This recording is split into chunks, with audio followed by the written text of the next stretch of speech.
የኢትዮጵያ ሕዝባዊ አብዮታዊ ፓርቲ ኢህአፓ እየተዘጋጀ የሚቀርብ ፍኖተ ዲሞክራሲ የኢትዮጵያ አንድነት ድምፅ ነው።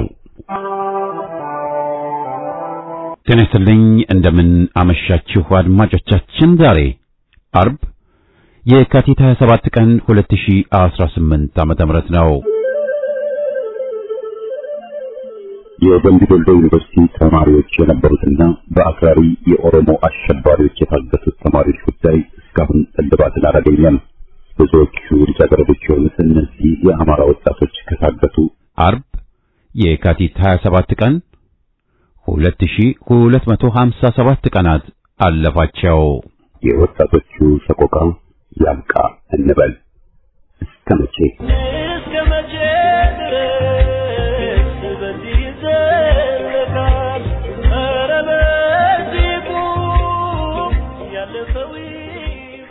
በየሳምንቱ አርብ ከአድማጮች የደረሱንን መልእክቶች የምናስተናግድበት የደብዳቤዎች አምድ ፕሮግራማችንን አሰምተን የዛሬ ዝግጅታችን ፍጻሜ ይሆናል። በቅድሚያ ግን ዜና።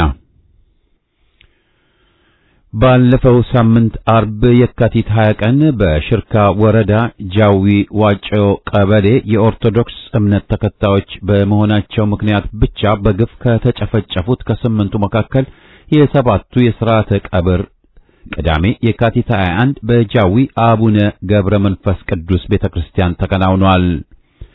ከአገዛዙ ጋር የሚሞዳሞደው ሲኖዶሱ ግን እነዚህን ሳያካትት መግለጫ ማውጣቱም አጠያያቂ ሆኗል። በአገዛዙና በዓለም አቀፍ አክራሪዎች እየተደገፈ የዘር ማጥፋቱን ወንጀል የፈጸመው አሸባሪ የዋሃቢያ ተከታዮች መሆናቸውም ተጋልጧል። በቀብር ስነ ስርዓቱ ላይ የተገኙ የሃይማኖት አባት የዘር ማጥፋት ወንጀሉን አውግዘው ባስተላለፉት መልእክት የሚገድላችሁ እንጂ የሚጠብቃችሁ መንግስት፣ የሚያስገድላችሁ እንጂ የሚታደጋችሁ የቤተ ክርስቲያን መዋቅር እንደሌለ ተረድታችሁ አያሉን እግዚአብሔር ከፊታችሁ አስቀድማችሁ ራሳችሁን በመከላከል ህልውናችሁን ማረጋገጥ የእናንተ ፋንታ ነው ብለዋል።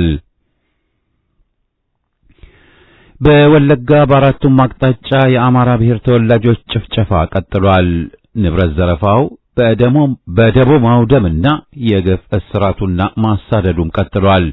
በሰሞኑ ብቻ በምስራቅ ወለጋ ዞን በሊሙ ወረዳ በፊጢ ቢያቆ ቀበሌ በኦፈታ መንደር ከ100 በላይ ቤቶች ወድመዋል፣ ተዘርፈዋል። ህዝቡ ሙሉ በሙሉ ከቀየው ተፈናቅሏል። በሲቡ ስሬ ወረዳ በወጤ ቀበሌ በገራዶ በተባለ አካባቢ ከ450 በላይ ቤቶች ተቃጥለዋል። ከ5000 ኩንታል በላይ እህል ተቃጥሏል፣ ተዘርፏል። የቁም እንስሳትን በአደባባይ ዘርፈውም ወስደዋል። ሱቆች፣ መጋዘኖች፣ የእጅ ስልኮች፣ ጄኔሬተር፣ ሶላር፣ ሞተር ሳይክልና ሌሎች የቤት ውስጥ መገልገያዎችም ተዘርፈዋል፣ ተቃጥለዋል፣ እንዲወድሙ ተደርገዋል። ህዝቡም ከቀያቸው ተፈናቅለዋል። ገሚሶቹ ታፍነው ተወስደው አድራሻቸውም ጠፍቷል ወይም ታስረዋል ተብሏል። በጉቶ ጉዳ ወረዳ በሚጤ ቀበሌ ባልልቱ፣ በአጉሮ፣ በሐሙሲት፣ በሉጎ ቀበሌ፣ በአዲስ ዓለምና በዙሪያው በሚገኙ አካባቢዎች ተመሳሳይ ጥቃቶች በአማራው ላይ ተፈጽመዋል። በዚሁ ዞን በጊዳ አያና ወረዳ በእንዶዴ ቀበሌ፣ በሻሾበር፣ በዶሮበራ፣ ባሊ ጎራና በዋጃ፣ በለሊ ማርያም፣ በጉትንና ሌሎችም የሰው ሕይወት ጠፍቷል፣ ንብረት ወድሟል፣ ተዘርፏል። አዛውንቶችንና ሕፃናትን ጨምሮ የአገር ሽማግሌዎችንና የሃይማኖት አባቶች ታፍነው ለእስራት ተዳርገዋል። እስካሁን ያሉበትን ቤተሰቦቻቸው አያውቁም። በዚህም አንድም ይመለከተኛል የሚል የአገር ውስጥም ሆነ የውጭ ሚዲያ የሰብአዊ መብት ተሟጋቾችና ሌሎችም የጠየቃቸውና ያስታወሳቸው የለም ተብሏል። በተመሳሳይ በሆሮ ጉድሩ ወረዳ ወለጋ ዞን በአቤ ዶንጎሮ ወረዳ ሰኞ የካቲት 23 ቀን አንዲትን የአማራ ተወላጅ አዛውንትን በመኖሪያ ቤታቸው በመግባት በደቦ በወረዳው አስተዳደር በከተማ ዋቆማ መሪነትና ትዕዛዝ ሰጭነት በገጀራ በጦርና በቢላዋ ቆራርጠው በቤታቸው ውስጥ በአሰቃቂ ሁኔታ ገድለዋቸዋል። ማንም ጉዳዩን ለመመርመር ወደ ሕግ ለመውሰድ የሞከረም የጠየቀም አካል እንደሌለም ተገልጿል። በተጨማሪም በአሙሩ በጃርቴ ጀጋርዳ ወረዳ በሻምቦ ከተማ በፊንጫ ስኳር ፋብሪካ በተመሳሳይ ዜጎች በአካባቢው በሚገኙ ሚሊሻ ቄሮና የአስተዳደር አካላት ማፈናቀል፣ ማሳደድ፣ እስራት፣ ያላግባብ መዋጮ፣ ከአቅም በላይ ግብር፣ እገታና ግድያ እየተፈጸመ መሆኑም ተዘግቧል። የወያኔ አዋጊ የጦር መኮንኖች የመኖሪያ ቤት አፓርትማ ስጦታ ሊበረከትላቸው መሆኑ ተረጋገጠ። የመኖሪያ ቤቱ የተሰጣቸው የወያኔ አዋጊ የጦር መኮንኖች የሰሜን እዝ ሲመታ እቅድ ያወጡ፣ ያደራጁ፣ ውጊያ ይመሩ፣ በዚህም በአገር ክህደት ተከሰው የነበሩ ይገኙበታል። ጦርነቱ ከመጀመሩ በፊት በሰራዊቱ ውስጥ የነበሩ የወያኔ የጦር አመራሮች የጋራ መኖሪያ አፓርትመንት ሲበረከትላቸው በሕይወት ከሌሉት ውስጥ ሌተና ጀነራል ገብረ መድህን ፍቃዱ ባለ 4 መኝታ አፓርትመንት በስሙ ተበርክቶለታል። በቅጽል ስሙ ወዲ ነጮ የተባለው ይህ የወያኔ ጀነራል በሰሜን እዝ ጥቃት የመከላከያ ሰራዊት የመገናኛ ስርዓት እንዲቋረጥ በማድረግ ለሰራዊቱ መታረድ ጉልህ ድርሻ እንደነበረው በወቅቱ መዘገቡ ይታወሳል። እንደ ምንጮች ጥቆማ ከሆነ የመከላከያ ሰራዊት ፋውንዴሽን ተብየው የሰራቸው እነዚህ የጋራ መኖሪያ ቤቶች ከ95 በመቶ በላዩን የኦሮሞ ተወላጅ የሆኑ መስመራዊ መኮንኖች እንዲወስዱ መደረጉም ተገልጿል። በሰሜኑ ጦርነት የተካፈሉ የአማራና የደቡብ ተወላጅ የሆኑ ከፍተኛ የመከላከያ ጦር መኮንኖች ከነቤተሰቦቻቸው ከመከላከያ ካምፕ ጭምር ተባረው አንዳንዶቹ በየመንገዱ በልመና ላይ የተሰማሩም እንዳሉ ተነግሯል። የመከላከያ ሰራዊት ፋውንዴሽን ዋና ስራ አስፈጻሚ ጀነራል ደረጀ መገርሳ የአማራና የደቡብ ተወላጅ የሆኑ በሰሜን ጦርነት ሲያዋጉ ሕይወታቸው ያለፈ የጦር መኮንን ቤተሰቦች ያቀረቡትን የቤት ይሰጠን ተማጽኖ ውድቅ በማድረግ ኦሮሞማዊ ተልእኮውን ስለመወጣቱ፣ በሌላ በኩል ደግሞ ወያኔው መከላከያ ሚኒስትር አብርሃ በላይ የወያኔ የጦር አዋጊዎች የመኖሪያ ቤት አፓርትማ እንዲሰጣቸው የማስተባበሩን ሚና እንደተወጣ ለምንጫችን የደረሰው መረጃ ያሳያል። የኢራን ሚሳኤሎች በኦህዴዱ አገዛዝ በኩል ብዙ ነገር መለወጣቸው ተገለጸ። በሚሳኤሎቹ ምክንያት ኤምሬት የአየር ክልሏን በመዝጋቷ የአማራ ሕዝብ ላይ የድሮን ቦምብ ለሚያዘኑ ወታደሮቿ ከዱባይና አቡዳቢ ወደ ደብረ ዘይትና ባህር ዳር መድረስ ቀላል አልሆነላት ብለዋል። ጀነራል ሐሰንን ጨምሮ የኤምሬት ድሮን ተኳሾችና ቴክኒሽያኖች ለሰሞኑ የኢትዮጵያውያን ምግብ መልመድ ግድ ሊሆንባቸው ሆኗል። ወደ ሀገራ ቆፍር እንደሚባለው ወደ ቀን የሚጓዘው አገዛዙና ግብረ አበሮቹ ወራሪ ጦር ለሳምንታት ተጉዞ ከተከማቸበት የትግራይና የአማራ ድንበር አካባቢ በከፊል ተመቶ ወደ መሃል ሀገር ጉዞ ጀምሯል። አገዛዙ ወደ ቆቦ፣ ሰቆጣ፣ ወደ ደባርቅ ኃይል ያጠራቀመው ሰሜኖች ከበው ሊያጠፉኝ ነው ስለሆነ መካከል አለብኝ ብሎ እጅ አቅዶ ያደረገው ስምሪት እንዳሉንም ታውቋል።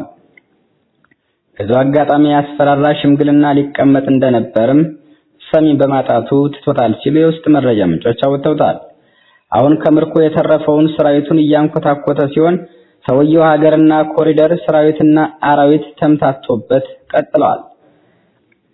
ከሰሞኑ ከአራት ተከታታይ ውጊያ በኋላ ታሪካዊቷ ሳሲት ከተማን መልሰው ፋኖቹ መቆጣጠራቸው ተገለጸ። ከመንዝ ሞላሌ በ14 መኪና፣ ከስላ ድንጋይ ከጣር ማበር በ3 መኪና እንዲሁም ከስላ ድንጋይ አንድ ተጨማሪ መኪና ባንዳ ሚሊሻ በአጠቃላይ 16 መኪና አየር ወለድ ኮማንዶ፣ አንድ መኪና ሚሊሻ፣ አንድ ዙ 23 አየር መቃወሚያ በመያዝ ዘረፋና አፈሳ አልሞ ጀግኖቹ ሳሲት ያቀነው የጥላት ኃይል በጀግኖቹ ሸዋ ጠቅላይ ግዛት አጼ አምደ ጽዮን ኮር ክፍለ ጦሮች በተከታታይ ለ4 ቀናት አካባቢውን ከበው በመያዝ ሳሲት ከተማ እንዲለቅ አድርገዋል። በዚህ አስደማሚ ውጊያ ላይ አጼ አምደ ጽዮን ኮርና በርካታ የአካባቢ ፋኖች ሙሉ በሙሉ ያላቸውን ኃይል ተጠቅመው እርምጃ የወሰዱ ሲሆን ለሌላውም ክፍለ ጦር ተሞክሮ ሊሆን የሚችል አኩሪ ድልም ተመዝግቧል። የጨካኙ ኦነግ ምስራቅ ወለጋ ጊዳያና ወረዳ የጫካውን ተልእኮውን ጨርሶ በይፋ ወደ ከተማ መግባቱ ተረጋገጠ። ወደ አንገር ጉትን ከተማ አስተዳደር ጽሕፈት ቤት መግባቱን የተረጋገጠ ሲሆን አገዛዙ የጫካውን ተልእኮ ፈጽሞ ወደ ከተማ እድገት የሰጠው ሲሆን አካባቢውን ተቆጣጥሮ ለግዛት በሚያመች መልኩ ስንቅና ትጥቅ ካገዛዙ እንደሚቀርብለትም ለማረጋገጥ ችለናል። ሆሮ ጉዱሩ ወለጋ ቤደንጎሮ ወረዳ ውባንጭ የገባው የኦነግና ገዳ ኮማንዶ መከላከያ ሰራዊት ጥምር ጦር የአማራዎችን ንብረት እየዘረፈና የቤት ዕቃዎችን ሳይቀር በመኪና እየጫነ ነው። በዚህ የተደናገጡት የአካባቢ ነዋሪዎች ከተማዋን ለቀው የወጡ ሲሆን ያገዛዙ ጥምር ጦር የማህበረሰቡን ንብረት እየጫነ መሆኑም ተረጋግጧል። የአማራውን ንብረት ጭኖ እየጨረሰ ሙሉ ባንጭን በእሳት ሊያቃጥላት እንደሆነ ላንገር ጉትን አካባቢ ነዋሪዎች በቅድሚያ መረጃው ስለደረሳቸው ከዚህ በፊትም ሲያደርጉት እንደነበረው አካባቢውን ከአማራ ለማጽዳት አልመው እየሰሩ መሆናቸውና ይህንንም አሁን ላለው የትግል ትኩሳት ማርገቢያ ይሆነናል አጀንዳ እንስጣቸው በሚል እየተንቀሳቀሱ እንደሆነም ለማወቅ ችለናል። የዕለቱ ዜና በዚህ አበቃ።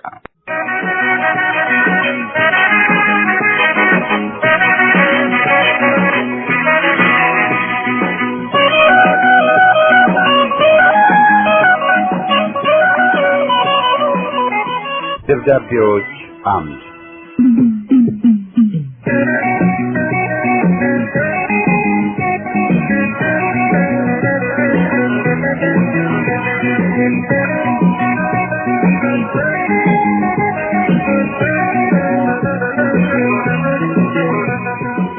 ይህ ፕሮግራም ከእናንተ ከአድማጮቻችን ያገኘናቸውን ደብዳቤዎች የምናስተናግድበት መድረክ ነው። ይድረስ ለፍኖተ ዴሞክራሲ የኢትዮጵያ አንድነት ድምፅ፣ እንደምን ሰንብታችኋል? የዛሬው ደብዳቤያችን በፌዴራል ፖሊስ ውስጥ አዲስ አበባ ውስጥ ያሉትን ጨምሮ በሚገኙ አማራዎች ላይና አማራ በመሆናቸው ብቻ ካገዛዙ የሚደርስባቸውን ጫናና ተጽዕኖ አስመልክቶ ትንሽ ለማለት ነው። ይህ ጽሑፍ በአገሪቱ ውስጥ ባሉ የአማራ ተወላጅ በሆኑ የፖሊስም ሆነ በአጠቃላይ የወታደሩም ጭምር የሚታይ ችግር መሆኑ እንዲታወቅልን እንወዳለን። በአማራነታችን አድሎ፣ ግፍና በደል እየደረሰብን እንገኛለን። በተቋማቱ ውስጥ የማዕረግ እድገት፣ የደሞዝ ጭማሪ በዛ ተብሎም ለዘብ ወይም ዋርድያ ተራችን ደርሶ እንኳን ስንወጣ ያለ ትጥቅ ባዶ እጃችንን ሆነን እንድንጠብቅ ነው እየተደረገ ያለው። የኦሮሞ ተወላጆች ግን ሲወጡም ሆነ ሲገቡ መሳሪያ ታጥቀው የመሄድ መብታቸው የተጠበቀ ነው። እኛ ግን አሁንም አማራ በመሆናችን ብቻ በረፍት ጊዜያችን እንኳን ከቦታ ቦታ የመንቀሳቀስና በነጻ የመኖር መብታችን ተገፎ ደህንነት ሲከታተለን ነው የሚውለው። ለምሳሌ ይህ ጸሐፊ ባለበት ኮር ውስጥ ካሉት የፌዴራል ፖሊስ አባላት ሁሉ የተሻለ ተመክሮና ዕውቀት ያለው ሲሆን ነገር ግን አማራ በመሆኑ ብቻ በኮሩ ውስጥ ከጋንታ መሪነት በላይ እድገት አግኝቶ አያውቅም። ይባስ ብለው ከጋንታ አመራርነት ተነስተዋል የሚል ቀጭን ትዕዛዝ ከበላይ አካል በተጻፈና ያንድ ሻለቃ ፊርማ በሰፈረበት ወረቀት ተነግሮኝ ቁጭ ብያለሁ። ሌላው አሁን በቅርብ ጊዜ በኦሮሞና በአማራ ክልሎች ግዴታ ተሰጥቶን ዘምተን ነበር። የኦሮሞ ተወላጆች ትጥቅና መገናኛ መሳሪያዎችን ይዘው መንቀሳቀስ ሲችሉ፣ የአማራ ተወላጅ ፖሊሶች ግን ምንም አይነት የመገናኛ መሳሪያም ሆነ የረባ ትጥቅ እንዳይኖረን የተከለከልንበት አግባብ ነው የነበረው። ይህን ሁሉ ግፍና በደል በማየት ጥያቄ ስናቀርብ መልሱ እናንተን መንግስት አያምናችሁም ነው የሚሉን። በሰላም ጊዜ ከተማ ውስጥ ለሥራ ስንወጣ መገናኛ መሳሪያም ሆነ የጦር መሳሪያ ለመያዝ ይፈቀድልን ነበር። በተቃራኒው ግን ወደ ጦርነት ስንሄድ ያለምንም ትጥቅና መገናኛ መሳሪያ ገፈው ባዶ እጃችንን ነው እንድንዘምት የተደረግነው። በተለይም ደግሞ የሆነ ጥቅም የሚገኝበት ግዳጅ ሲመጣ የሚላኩት የኦሮሞ ተወላጅ ፖሊሶች ብቻ ናቸው። ለኦሮሞ ተወላጆች የሚሰጣቸው ምርጥ መሳሪያና የመገናኛ መሳሪያ ሲሆን እኛ ግን አማራዎች በመሆናችን ብቻ ውዳቄና የሚያሳፍር አንዳንዴም ሆን ብለው ለውርደት የሚዳርግ አሮጌ መሳሪያ ይሰጡናል። ማለትም የሚሰጡን መሳሪያ ውዳቂ ከመሆኑም በላይ ለሕዝብ ቀርቶ ራሳችንን ለመከላከል የማይችል ውዳቂ መሳሪያ ነው የምንታጠቀው። በዚህም ምክንያት ይህን ግፍና በደል እያየን መቀጠል አንችልም ያሉ ወደ 22 የሚጠጉ የአዲስ አበባ ፖሊስ አባላት መጥፋታቸው ይታወቃል። ስለዚህ ለሁሉ የአማራ ተወላጅ ፖሊስና የወታደር አባላት ሁሉ ተመሳሳይ እርምጃ ይወስዱ ዘንድ ፍኖቶች መልእክታችንን አድርሱልን። ስለዚህ እኔም የማስተላልፈው መልእክት በዚህ አረመኔና ዘረኛ አገዛዝ ግፍና በደል እየተሰቃየን መኖር ሳይሆን ትጥቁን እየያዘ ወደ ፋኖ እንዲቀላቀልና አገዛዙን መጣል ብቻ ነው መፍትሄው ብዬ አምናለሁ። ሌላው አማራ ሆነው ለፌዴራል ፖሊስ ለሚሰሩ ፖሊሶች ሁሉ ያለኝ መልእክት በያላችሁበት ትግሉን መረጃ በማውጣት በሐሳብና መረጃ በመሰብሰብ የአማራን ትግል ለመርዳት መንቀሳቀስ ሞክሩ። መሞከር ብቻ ሳይሆን እርምጃ ለመውሰድ ድፈሩ። በተለይም ፋኖ ወደ አዲስ አበባ ገፍቶ ሲመጣ በአዲስ አበባ ውስጥ ያሉትን ያገዛዙን ካድሬዎችና በሕዝብ ላይ ግፍ የሰሩ ባለስልጣኖችን ለማጋለጥና ለመቆጣጠር እርስ በርሳችን እንወያይ፣ እየተወያየን እንጠብቅም እላለሁ። ወደ መጨረሻም ለፍኖተ ዴሞክራሲ የኢትዮጵያ አንድነት ድምፅ ጋዜጠኞች ይህን መልእክት በመከላከያ ኃይል በሚሊሻውና በፖሊስ ሰራዊት ውስጥ ለሚገኙ የአማራ ተወላጆች ሁሉ እንድታስተላልፉልን በጥብቅ እናሳስባለን። ሁላችንም በቃን ብለን መነሳት አለብን ብላችሁ መልእክታችሁን አስተላልፉልን። እናንተ የምታደርጉትን ትግል እያደነቅን በተለይ በፕሮግራማችሁ ውስጥ የምታስተላልፏቸውን ሀተታዎች፣ ወቅታዊ ጽሑፎችና በደብዳቤዎች አምድ የምታስተላልፉት መልእክት ብዙ የፖለቲካ ዕውቀትና ግንዛቤ አግኝተንባቸዋል። በርቱ። ውጤታማ የሆነ ትግል ማካሄድ እንዳለብንም ከፍኖተ ዴሞክራሲ ጋዜጠኞች ብዙም ተምረናል። የአማራንና የመላ የኢትዮጵያን ሕዝብ ከዚህ አረመኔ መንግስት ነጻ ለማውጣት ያለውን መንገድ በሚገባ አሳይታችሁናል። ከእናንተ ጋር አብረን ለመዝለቅ ቃል እንገባለን። ቸር ይግጠመን። በአዲስ አበባ ውስጥ ከሚገኙ የፌዴራል ፖሊስ አባላት የተጻፈ ደብዳቤ።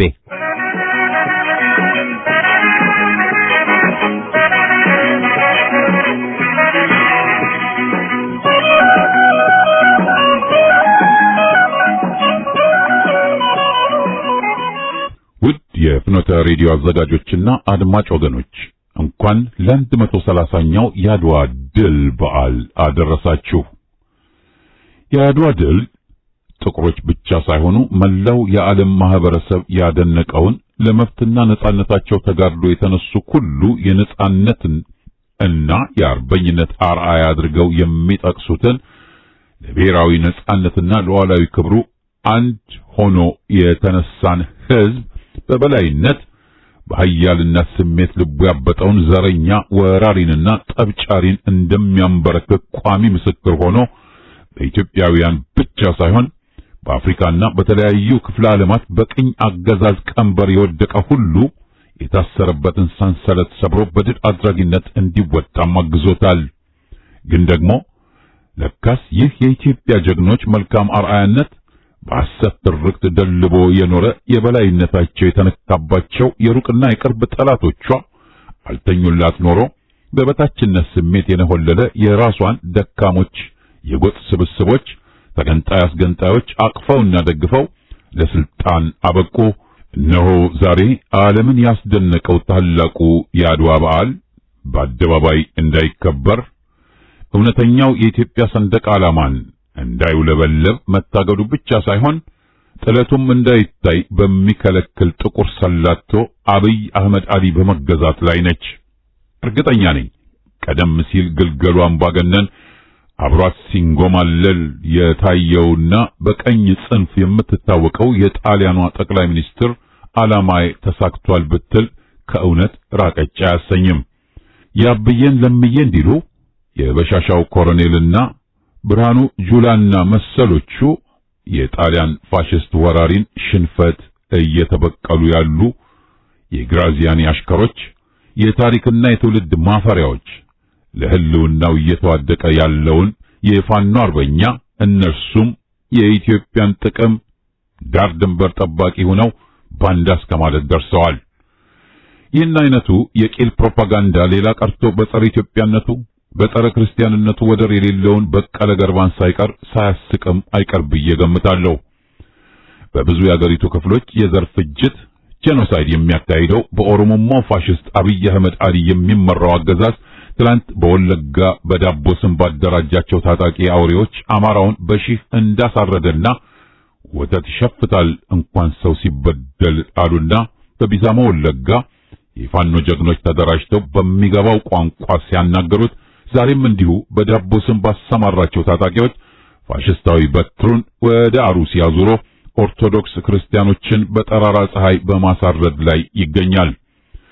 ማተብና መስቀል ምልክት ያለው ማንኛውም ነዋሪ በሚዘገንን አረመኔነት ያቃጥላል፣ ያሳርዳል። ይህ ሰው በላ ኮሎኔል በተመሳሳይ ፋሽስታዊ እርምጃው ገና ለአቅመ አዳም ያልደረሱ ለጋ ወጣቶችን እያፈነ ወደ ጦር ሜዳ ይማግዳል። ወጣቶች ከዚህ አረመኔ አፈና ለማምለጥ በየበረሃው ተደብቀው ረሃብና ውሃ ጥም እየተፈራረቀባቸውም ይገኛሉ። ታጥቀን እንፋለመዋለን እንጂ እስክናልቅ ተቀምጠን አናይም የሚሉም እየበዙ ናቸው። ይህ አገራችን ላይ መርገም ሆኖ የተጫነባት አረመኔ መንጋ በሕዝብ ትግል ካልተወገደ አማራውና ኦርቶዶክሱ ብቻ ሳይሆን ማንኛውም ጎሳ፣ ሃይማኖት፣ ሕዝባዊ ፖለቲካዊ ድርጅት በየትኛውም የኢትዮጵያ አካባቢ ቢሆን የኦሮሞማው ፋሽስት ሰለባ ከመሆን አይድንም። አንዳንድ ሰዎች ሰይፍ ያነሱባት የኢትዮጵያ ጠላቶች ላይ ሰይፍ ይነሳባቸዋል ሲሉ አደምጣለሁ። አሁን ላይ እኔም ወደ ማመኑ አዘንብያለሁ። አብይ አህመድን መሰል አሻንጉሊቶችን ከኋላ በመጋለብ እያሳወቁን ያሉት አረብ ኤሚሬትና ሳውዲን መሰል በሰይጣን ጎዳና በመጓዝ አገሮችን የሚያበጣብጡ በሞራል የዘቀጡትም እነሆ ሰላም እየራቃቸው እሳት ሲወርድባቸው እናያለን። በተለይ አረብ ኤሚሬት በአፍሪካ ቀንድ ተገንጣይ ቡድኖችን በማገዝ የምትታወቅ በግርግሩ ወርቅንና ለም መሬትን የምትዘርፍ የጥፋት ተላላኪ እንደመሆኗ ግልገል ፋሽስቱ አብይ አህመድ እያካሄደ ያለውን የዘር ፍጅት ጦርነት በገንዘብና መሳሪያ አቅርቦት የምትደጉም ነች። በየመን፣ በሱዳን፣ በሶማሌ ወዘተ የምታደርገውን ጣልቃ ገብ እንቅስቃሴ ማየት ይቻላል። ዛሬ ላይ ግን በዚህ ተግባሯ ከሳውዲና ኢራን ሳይቀር ጠላትነትን አፍርታለች። በእስራኤልና አሜሪካ ኢራን ላይ የተከፈተው ጦርነት ከቀጠለም ሌሎችን በኢኮኖሚ እንዳደማቸው አብራ መድማቷ የሚገመት ነው። የኢትዮጵያ አምላክ የሚባለውም በዚህ ነው። ለሚቀጥለው ደብዳቤ ቸር ይግጠመን ሲሉ መልእክታቸውን ያደረሱን ግርማ ገመቹ ከናይሮቢ ኬንያ ናቸው።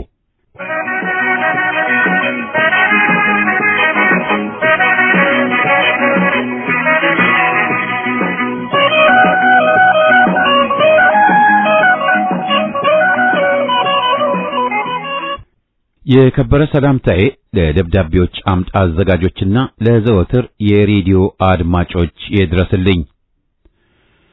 ሰሞኑን ለሰባተኛው ዙር ምርጫ ከተሰለፉት ፓርቲዎች ውስጥ ክርክር መደረጉን ላስታውስና በኢህአፓ ስም የተሰለፉትም ተከራካሪዎች አንዱ ነበሩ። ወጉን ላለመተው ብቻ እንጂ ምርጫውን ማን እንደሚያሸንፍ ከምርጫው በፊት የታወቀ ነውና አያከራክረንም። እንዲያው ከንቱ የሆነውን ምርጫ ተብዬ ከማጀብና እንዲህ አሉ ከመባል የማይሻገር ውጤት አልባ የሆነ ክርክር እንጂ ሌላ የሚያስከትሉትና የሚያመጡት ዋጋ ያለው ውጤት ይገኝበታልም ተብሎ አይታሰብ። ክርክር በመኖሩ ዴሞክራሲ አለ እያሉ በፕሮፓጋንዳው የበለጠ የሚጠቀሙት ብልጤዎቹ እንጂ ሌላ አካል የለም። ዴሞክራሲ ማለት ምርጫና ክርክር ማድረግ ብቻም አይደለም። በኢህአፓ ስም ከተሰለፉት ተከራካሪዎች በብልጤዎቹ ላይ የተጠቀሱት ነቀፌታ አዘል አስተያየቶች ህዝቡ በመኖር የሚያውቃቸውና በስሜት ህዋሳቱ ሁሉ ቀምሷቸው የሚያውቃቸው ነበር። አዲስ የተገለጸና የተብራራ ጉዳዮች የሉትም። መታሰሩ፣ መታፈኑ፣ አለፍርድ መሰቃየቱ፣ በኑሮ ውድነት መጎሳቆሉ፣ መራብ፣ መጠማት፣ መታረዝ፣ በበሽታ መሰቃየት፣ የመጓጓዣ እጥረት፣ የኪራይ ቤት ዋጋ መናር፣ የገበር ጫና ወዘተ ወዘተ፣ ስራ አጥ መብዛቱ፣ ከተሞቹም ገጠሩም ለኑሮ ምቹ አለመሆናቸው፣ ከቤት ንብረቱ ያለ ካሳ መፈናቀሉ፣ ስደት ባህሉ ማድረጉን፣ በተለይ በኦርቶዶክስ ሃይማኖት ተከታዮች በእምነታቸው ሰበብ ንጹሃን መጨፍጨፋቸው፣ በድሮን ንጹሃን ማለቃቸው፣ ሙስናና ጠባብ ጎሰኝነት መስፋፋቱ፣ ፍትህ ከፍትህ ተቋሞች በራፍ መጥፋቷ፣ ጦርነትና ኑሮ መሳ ለመሳ መሆናቸው፣ የሰላም አየር የሚተነፈስበት መታጣቱ፣ ወጥቶ መግባት በስጋት እንደሆነ፣ ወጣትነት በራሱ ወንጀል መሆኑና እየታፈሰ በየውትድርና ማሰልጠኛዎቹ ታጉሮ ካለበቂ ስልጠና እያስታጠቁ በያውደ ውጊያ የጥይት ራት መሆኑ፣ በምርኮም ሆነ በሽሽት ለሚዋጋቸው እጅ መስጠቱ ወዘተ ለኢትዮጵያውያኑ የምናበስራቸው አዲስ ችግሮችና በደሎች አይደሉም። ክርክሩ ከተጠናቀቀ በኋላ ግን በተከራካሪዎቹ ላይ ይወርድ የነበረው ከክፎቹ ደርጎችና ሸሪኮቻቸው ከነበሩት በስልጣን ጎጎ የነበሩቱ ባንዳ የተማሩቱ በኢህአፓ ላይ ያወርዱ ከነበረው የስም ማጥፋትና የተለመደ ጥላሸት መቀባት ሲሰነዝሩ ከነበሩት ነቀፌታዎች ውጭ መልካቸውን ያልቀየሩቱ እንደገና ከመስማት በስተቀር እንደ አዲስ ጉድ የሚያሰኝም አልነበረም። የደንቆሮ ልቅሶ ይመስል አንድ አይነት ሰማዕቱን መራገም ማውገዝ። የሚያስገርመው ስልጣን ላይ ቂብ ብለው ሲጨፈጭፉ የነበሩትን ደርጉንና ሸሪኮቹን ወደ ጎን አድርገው ተጎጂውንና ጥቃት የደረሰበትን ትኩስ ኃይል መውቀስ። ይህንኑ የሚሉት ደግሞ ደም የጠማቸው የነበሩት ደርጎቹ ምሁር ተብዬ ደንገጥሮቹ በወያኔዊ ዘመን በስማ በለው የደነቆሩ የኦነግና ኦህዴድ የዛሬዎቹ ብልጤዎች ካድሬዎችና በጥቅም የሻፈዱ አጃቢዎቻቸው ናቸው። ሁሉም የኢህአፓ ጠላቶች እንጂ ወዳጆችም ሆነው አያውቁ። የታወቀ ነውና በጠላትነት ጎራ ተሰልፎ ይህንን ቢልስ አያስደንቅም። በኢትዮጵያዊነቱ ተሰልፎ በጽናቱ ቆሞ ዛሬም ሕያው ለሆነው የትላንቱ ኢህአፓን ቢያነሱት ቢጥሉት ምን ይደቃል? የሚያውቅ ያውቀዋል። በእውነተኛ ጎራ ተሰልፈው ለሕዝብ አንድነት፣ እኩልነትና ነጻነት፣ ፍትህና የዴሞክራሲ መብቶች ለብዙሃኑ ያለ ገደብ ይታገሉ እንደነበር ይታወቃል። ለድርጅትና ስልጣን ላይ ቂብ ተብሎ ለሚገኝ ጥቅምና ሽርክና ብለው ግንባራቸውን ሳያጥፉ ሲታገሉ እንደነበር ታሪክ ዘግቧቸዋል። ይሄ እውነት ነው። የጸና የፖለቲካ አቋሙን ለደርግም ለወያኔውም ለብልጽግናዎቹም ያልሸጠና ለማንም ያላደረ ኢህአፓ ዛሬም ባለበት አለ፣ ወደፊትም ይኖራል። ኢህአፓ እኮ እንደ ምርጥ መኮንኖቹና አጃቢዎቹ በትረ ስልጣኑን ጨብጦ ከወንበሩ ላይ አልወጣም። በህዝብ ላይ ጦርነት አላወጀም። የዘረፈውና ሙስና የሰራበት ወንጀልም የለው። ከቤት ንብረቱ ያፈናቀለውም ህዝብ የለም። ያነሳቸው ጥያቄዎች ቢጠቀሱ ህዝባዊ ናቸው። ማንም አፉን የሚከፍተው ጸረ ኢህአፓ የሆነ ሁሉ እኒህን መሰረታዊ ጉዳዮች አያነሳም። ስሙን ለማጠልሸት ሽብር የምትለዋን ነጠላ ሐረግ በመምዘዝ ብቻ ይወቅሳል። ራዕይ፣ ተልእኮ፣ ግብና ዓላማ የሌለው የትግል ስልት ያልነበረው ፓርቲም ተደርጎ ይወገዛል። ይገርማል። ፖለቲካን ማንሳት እንደ ነውር በሚጠቀስበት ማህበረሰብ አስቀድሞ ነቅቶና በታሪክ ቀዳሚነቱን ለመጥቀስ ይቀፋቸዋል። ከእነርሱ በኋላ የተተለተሉት የዚያ ጎሳ ነጻ አውጪዎች ብለው ራሳቸውን የሰየሙቱ ዛሬ ተመስርተው ነገ ለመደርመስ የሚንገዳገዱትን ጨምሮ የፖለቲካ ፓርቲ ተብዬዎች ድርጅት እንዴት እንደሚቋቋምና እንደሚደራጅ እንዲሁም ስልትንም ጭምር በቅድሚያ ያስተማረ ለመሆኑ እንኳ ተሳስተው ስሙን አያነሱትም።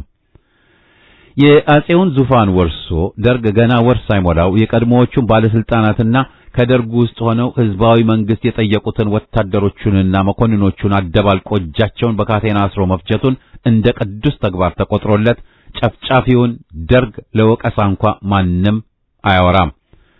ከመስከረም 2969 ዓመተ ምህረት በኢህአፓ እና ደጋፊነት የሚጠረጠሩ ወጣቶች ዲሞትፎር በታጠቁ የቀበሌ አብዮት ጠባቂዎች ዴሞን በዲሞትፎር እያሉ ነጻ እርምጃ እንዲወሰድባቸው አዋጅ ከማጮሁ በፊት አያሌ ጸረ ደርግ ወጣቶች እየታፈኑና ያለምንም የፍርድ ሂደት የትም እየተረሸኑ አስከሬናቸው ለጅብና አዋፋት የተወረወሩትን ማንም አያነሳቸውም። ዛሬም ቤት ይቁጠራቸው። እነርሱም እንደ ሰው ለመኖር ነፍስም ነበራቸው። ህዝባዊ መንግስት ይቋቋም፣ የዴሞክራሲ መብቶች ሥራ ማቆምን ጨምሮ ለብዙሃኑ ያለ ገደብ፣ የሃይማኖት እኩልነትና የሴቶች መብት ይከበር፣ የሴቶች ትግል የጾታና መደብ ድርብ ትግል መሆኑን ጭምር ያበሰረው ኢህአፓ ነበር።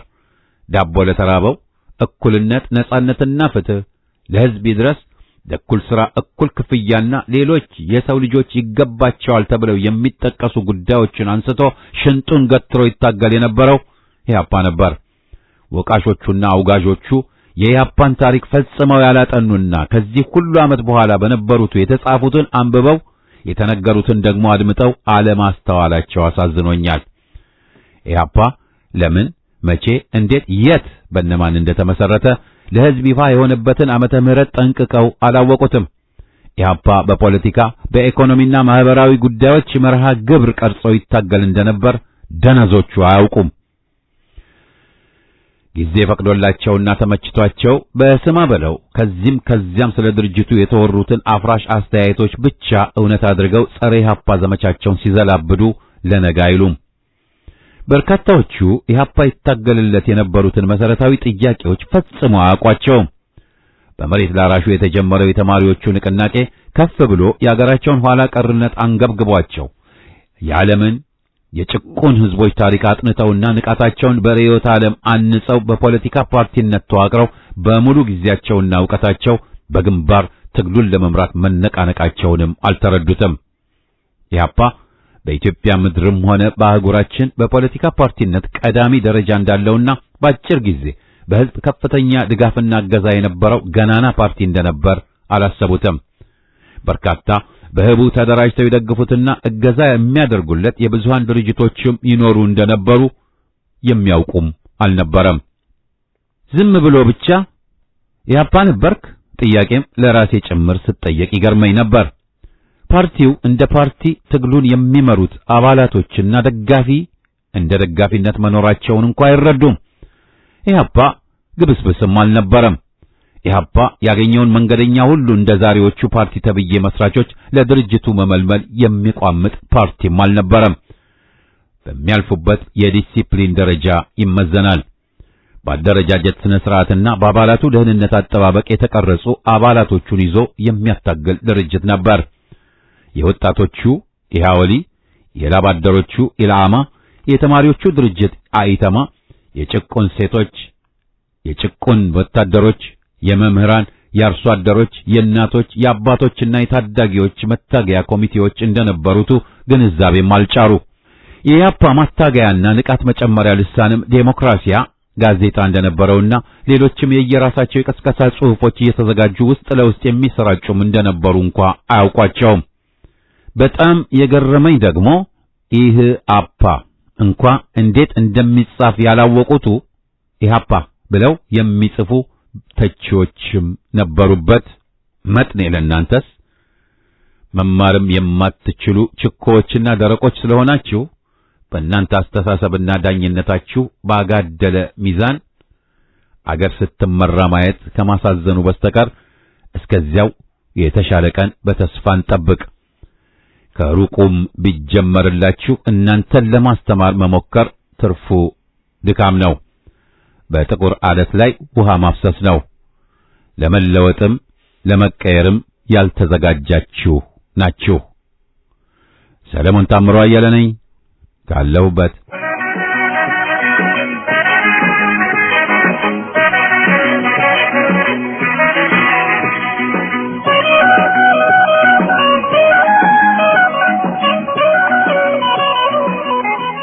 ጤና ይስጥልኝ ፍኖቶች እንደምሰምታችኋል። ሰሞናዊውን የደቡብ ጎንደር ውጊያን በተመለከተ ትዝብትን ላካፍላችሁ። ሰሞኑን በደቡብ ጎንደር ያፋብን የከፈተውን ውጊያ በተመለከተ ለቀጣይ እንቅስቃሴዎች እንዲስተካከል የኛን ምልከታ በከፊል ጨምረን አጋርተናል። ፋኖ የማጥቃት እቅዶችን ሲነድፍና ወደ እንቅስቃሴ ሲገባ በቅድሚያ ሰርጎ ገብ ኃይሎች ወደ ቀጠናው ማሰማራት፣ ይህ የታቀዱ የውጊያ እቅዶች ግባቸውን እንዲመቱና በወገን ኃይል ላይ የሚመጣን ያልታሰበ አደጋ የሚቀንስ ይሆናል። በጠላት ላይ የስነ ልቦና አለመረጋጋትን ይፈጥራል። በደቡብ ጎንደር የነበረው የፋኖ የማጥቃት እንቅስቃሴ በሶሻል ሚዲያ ቀድሞ የእንቅስቃሴ መረጃ እየወጣ ስለነበር ለጠላት ኃይል ወይም ላገዛዙ እንደ መረጃ ግብአት ሆኖ አገልግሏል። ይህ በቀጣይ ሊታረም ከሚገባቸው ጉዳዮች አንዱ መሆን አለበት። በነበረው የተራራ ውጊያዎች ላይ ተመሳሳይ መንገድ መጠቀም ጠላት ይህንን እየለመደው የመጣ ነገር በመሆኑ ለጠላት ጸረ ማጥቃት የሚመች መሆኑ አይቀርም። የውጊያው ዓላማ ለህዝብ ግልጽ ማድረግ ተገቢና አስፈላጊ ነው። ለምሳሌ ከተማን እንደሚለቅ ከመልቀቁ በፊት አለመናገር፣ አገዛዙ ቀጥቅጠን አባረር ነው የሚል ተራ እና ሐሰተኛ ፕሮፓጋንዳ እንዲሰራ በር ከፍቶለታል። በቀጠናው ከ5 በላይ ጄኔራሎች ያሉበት እንደመሆኑ መጠን በቂ የሆነ የደህንነት ስራ አለመሰራት ሌላው በፋኖ በኩል እንደ ክፍተት የታየ ነው። ወደ ከተሞች ገብቶ ሲወጣ ወታደራዊ ትጥቆችን ታርጌት ከማድረግ ባለፈ እነዚህ ጄኔራሎችን መቀነስ እንጂ ሚሊሻን መግደል ከወታደራዊ ግብ አንጻር እምብዛም ላይሆን ይችላል። ከመሳሪያም በላይ ያገዛዙ ወታደራዊ አመራሮች ላይ ታርጌት ማድረግ ይበልጥ አትራፊ ነው። የሜዳማ ቦታ ውጊያዎች ማስቀረት አለመቻል ላላስፈላጊ መስዋዕትነት የሚዳረግ ነው። ሜዳማ ቦታዎች ጥላት ላሉት ወታደራዊ ትጥቆች የተመቹ ናቸው። ሜዳማ ቦታዎች ጥላት ላሉት ወታደራዊ ትጥቆች የተመቹ ናቸው። በመኪና መንቀሳቀስ፣ በገፍ መንቀሳቀስ ደግሞ ሊቀረፍ ያልቻለ አደገኛ ክፍተት ነው። እነዚህ ክፍተቶች መዘርዘራችን አፋብን በቀላል ኪሳራ እጅግ ውጤታማ ኦፕሬሽኖችን ደጋግሞ መፈጸም እንዲችል እጅግ በደቡብ ጎንደር ከነበረው ኦፕሬሽን በርካታ ጠንካራ ጎኖች የነበሩበት እንደነበር ምስክሮች ነን። ያውም የነቅንጭርጭሪትና ኦዴዳውያንን ቅስምና ቅልጥም የሰበረ ምስ ነበር። በተለያየ ምክንያት ጠፍቶ የነበረ የውስጥ አርበኞችን ይህንን መረጃ ይዞ ብቅ ያለው ደግሞ አራት ሰራዊት በተለይ በጎጃም ቀጠና አዲስ የውጊያ ዕቅድ አውጥቶ ለትግበራ በዝግጅት ላይ መሆኑን ጠቁሟል። በምስራቅ ጎጃም ግንዶይን መርጦ ለማርያም ያለውን የአፋብን ፋኖች ከጁቤና ደብረ ኤልያስ ካሉ የፋኖ ኃይሎች ጋር አለመግባባቶችን መፍጠር እንዳቀደ ከጥላት የተገኘ ነው። ለዚህም እናሳመው ማስረሻ ሰጤ እየሰሩ እንደሚገኙም ተነግሯል። አለመግባባቶችን ለመፍጠርም እንደ ምሳሌ በፋኖ አመራሮች መካከል እገሌ ከገሌ ይበልጣል የሚል ፎክር መፍጠር፣ ስብሰባዎች ያለ ስምምነት እንዲያልቁ ማድረግ ነው። ሌላው ለፋኖ የተሳሳቱ መረጃዎችን በማሰራጨት ስቦ መምታት የሚል ዕቅድ አውጥቷል። ለዚህ ከተመረጡ ቀጠናዎች ውስጥም ሰሜን ጎጃም ብራቃት 19 ኪሎ ሜትር ቀጠና ፋኖን ስቦ መጥቶ መቆጣጠር፣ ግንዶይን የሳሙኤል ክፍለ ጦር ማክሰም እና የሞጣና የግንዶይን ሙሉ ለሙሉ ነፃ ማምጣት፣ መርጦ ለማርያም መካነ ሰላም ቀጠና በተመሳሳይ ሁለት ተራራዎችን መቆጣጠር የቅርብ ጊዜ ያገዛዙ ዕቅድ መሆኑም ግልጽ ነው። ጮቄ ዙሪያ የቦቅላ ቆይ የጁቤ ዋብር ፋኖን በመሳብ ጮቄን መቆጣጠር ወዘተ መሰል ዝርዝር ዕቅዶች ደርሰውናል። ለዚህ መፍትሄው አፋብን ከሚደርሱት የውጭ መረጃዎች ባሻገር የራስን የደህንነት መዋቅር በማንቀሳቀስም ከእንቅስቃሴና ጥቃት በፊት መረጃ መሰብሰብና መተንተን ያስፈልጋል። ሌላው ደግሞ የፋኖ ስልጠና ቦታዎች ብለው ባሰቧቸው አካባቢዎች ለምሳሌ በቢቸናና ደብረ ወርቅ አካባቢዎች የአየር ጥቃቶች መፈጸም የሚል ዕቅድ መውጣቱም ተነግሯል። የሆነ ሆኖ ይህ የተንኮታኮተ ኃይል የሚያድነው ወይም የሚያጸነው የወዴድ ስርዓት አይኖርም። ነገር ግን ወደ መቋጫው ተቃርቧል። አገዛዙና ግብረ አበሮቹ ግብዓተ መሬታቸው ሩቅ አይሆንም። ከወዲሁ እንጠንቀቅ፣ እንዘጋጅ፣ እንታጠቅ፣ ጠንከር ያለ ሰንሰለት በመፍጠር እኛ ተፈልገን የማንገኝ እንቁ የኢትዮጵያ ልጆች በመሆን የምስራቅ አፍሪካን ቀጠና በኃይል ለመቆጣጠር እንትጋ ሲል ከግንባር ፋኖ ዓለም ነው መልእክቱን ቋጭቷል።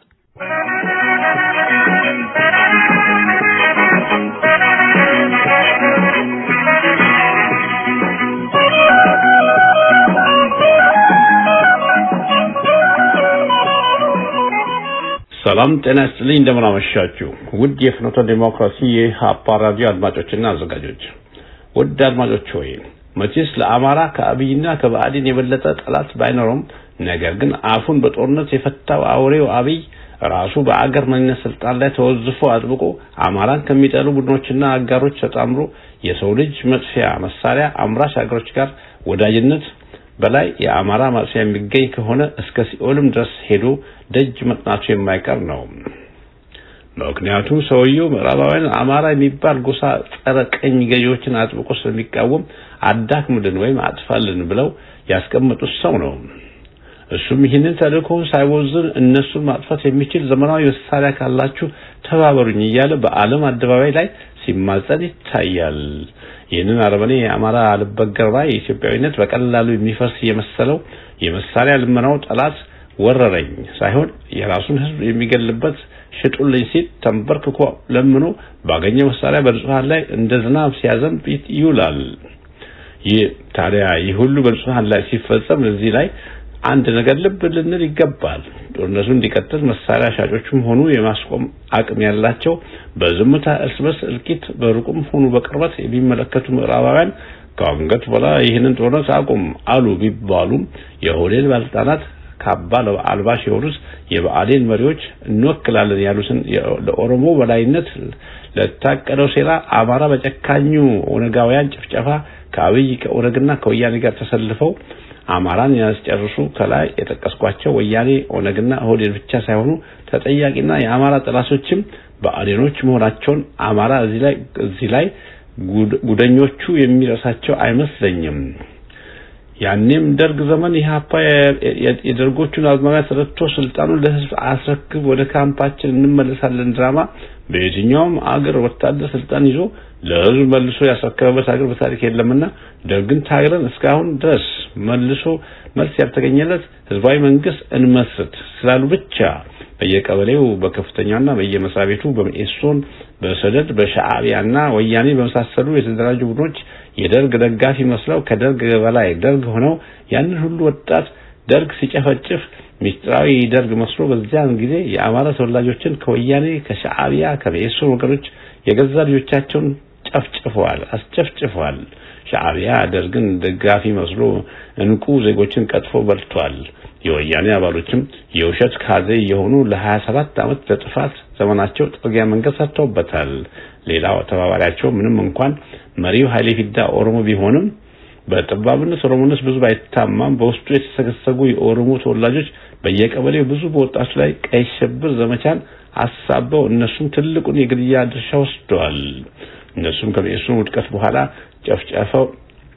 ጭፍጨፋ ካጠናቀቁ በኋላ ሁላቸውም በሰፈሩት ቁና ተሰፍሮ የተረፉት በየመንደራቸው ተሰባስበው የዛሬውን ዘረኛውን አጠናክረው እነሆ ዛሬ አገር እንሁን ህልውና ቅዠት ላይ ናቸው። የአማራ ተወላጅ ያኔም አገር ገንብተው ትውልድ ከነዚህ አጥፊዎች ጋር ተባብሮ የፈጀው ሳይቆጨውና እነሆ ዛሬም የአማራ ልቂት ለማስቆም የሚታገለውን በፋኖ ትግል እንቅፋት እየሆነ ያለው አብይ ሳይሆን የአማራ ካባ ከደረቡ ከሆዳቸው በላይ ማሰብ የማይችሉ አማራንን ባዮች ናቸው። ለነገሩ የሆድ ነገር ልቦናቸው ደፍኖባቸው እንጂ ትግሉ ከፋኖ አልፎ አገር አቀፍ የሁሉም ኢትዮጵያ የሆነ መሄዱ ለነሱ ድብቅ ካልሆነ በስተቀር በማንኛውም ሰዓት መሪያቸውን ለመሳሪያ ግዢ ብሎ በወጣበት ሲቀር ብልጽግና ስብስብ ሲበታተን አያ ከመዱ ከዘመዱ ዘመን በሚመጣበት ጊዜ እናንተ ብአዴኖች በእንዲህ በራሳችሁ ህዝብ ላይ የሰራችሁትን ግፍ ጭፍጨፋችሁ የት ይሆን? በኦሮሚያ ክልል እነ ሽመልስ ቦሳ እንዳይሰጧችሁ እነሱም በዚያን ጊዜ ከአብይ ጋር የሚሸሹ ናቸው። ከእንግዲህ በእኔ እምነት እይታ ያ ቀንና ሰዓት ሲደርስ አሁን እናንተ የምትሰግዱላቸው ኦህዴዶች ወጥቶ የቀሩት ተጠያቂዎች ስለሚሆኑ እንግዲህ የአደግዳጊ ዘመንም እያለቀና እውነት እየከሳች ለዘመናት ቦታ ያልነበራት እውነት እየፈረጠመች ስለምትሄድ ሳይረፍድባችሁ ትንሽ ትልቅ ነን ሳትሉ ሁላችሁም የአማራ ብልጽግና አባሎች የፋኖን ትግል ተቀላቀሉ። ወገንን ገድለውና አስገድለው የሚበላው እንጀራ እርም እንጀራ የጸጸት ኑሮ ስለሚሆን በጊዜ እርማት አድርጉ ሲሉ የመልእክት የላኩልን አቶ መስቆ ጉልማ ከኤልመንታሮ ናቸው።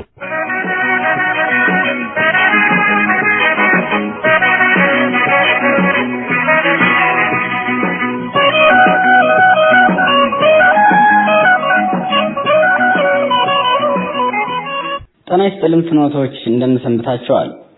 ሰሞናዊውን የደቡብ ጎንደር ውጊያን በተመለከተ ትዝብትን ላካፍላችሁ። ሰሞኑን በደቡብ ጎንደር የአፋብን የከፈተውን ውጊያ በተመለከተ ለቀጣይ እንቅስቃሴዎች እንዲስተካከል የኛን ምልከታ በከፊል ጨምረን አጋርተናል።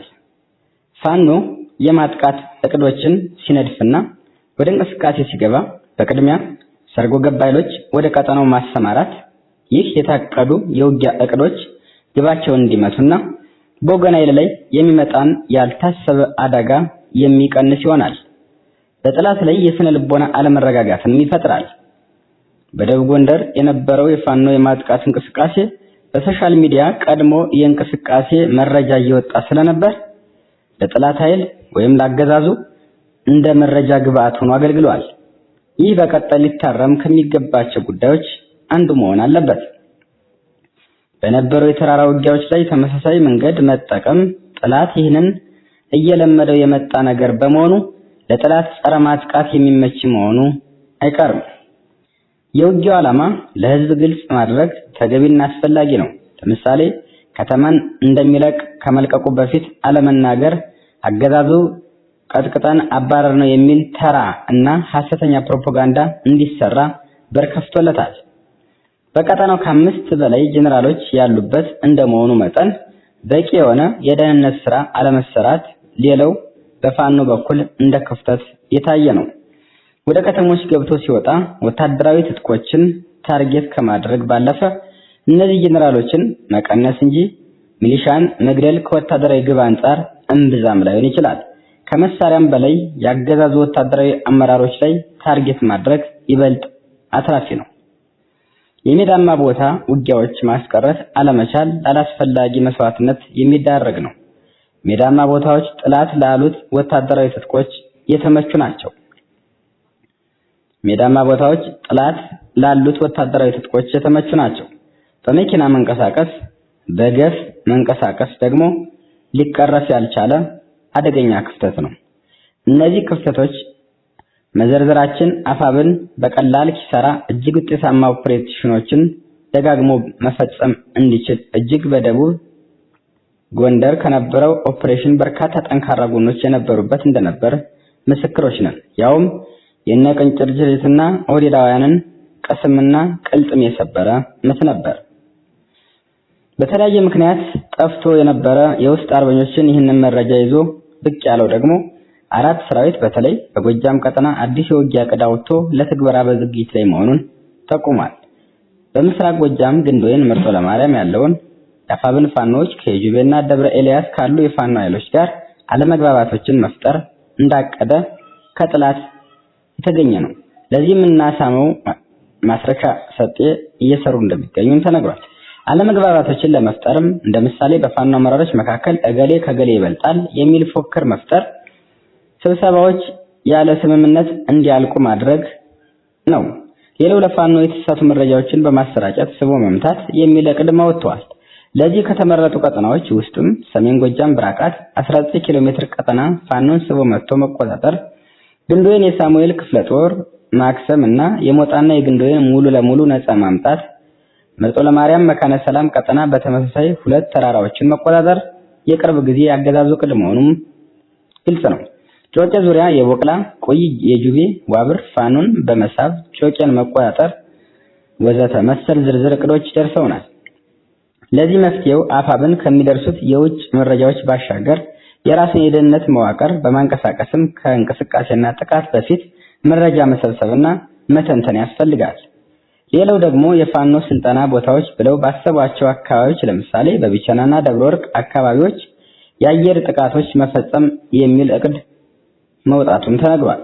የሆነ ሆኖ ይህ የተንኮታኮተ ኃይል የሚያድነው ወይም የሚያጸነው የወሬድ ስርዓት አይኖርም። ነገር ግን ወደ መቋጫው ተቃርቧል። አገዛዙና ግብረ አበሮቹ ግብዓተ መሬታቸው ሩቅ አይሆንም። ከወዲሁ እንጠንቀቅ፣ እንዘጋጅ፣ እንታጠቅ።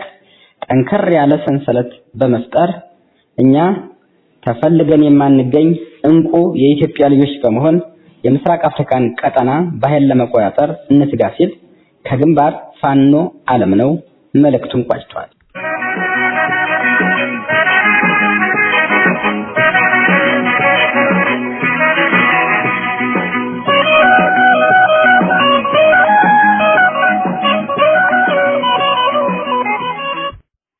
አድማጮቻችን የደብዳቤዎች አምድ ፕሮግራማችን በዚሁ ይጠቃልላል። ሳምንት አርብ እስከምንገናኝ ደህና ቆዩን።